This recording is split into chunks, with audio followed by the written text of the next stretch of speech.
SVM stands for Support Vector Machine. It is one of the machine learning algorithms that can be used for solving problems that needs classification or prediction. The goal of Support Vector Machine is to find the optimal separating hyperplane which maximizes the margin of the training data.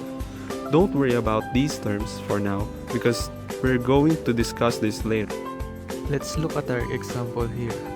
We are given a set of people with different heights and weights. These heights and weights are called features. They will be our input to the model, and our output would be the classification, whether it is a male or female.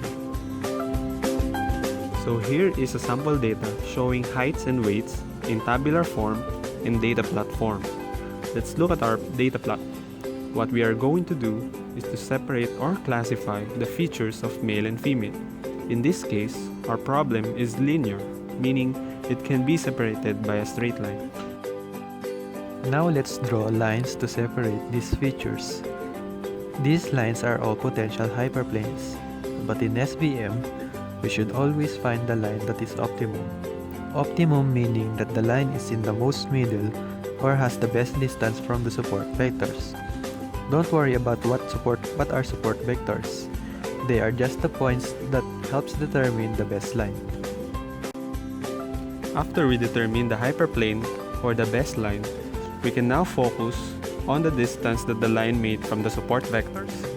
This is called the distance margin.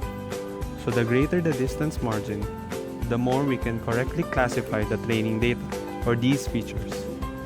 In conclusion, support vector machine can be used for prediction but performs well for classification. Two things we need to consider are the orientation and the displacement from the origin.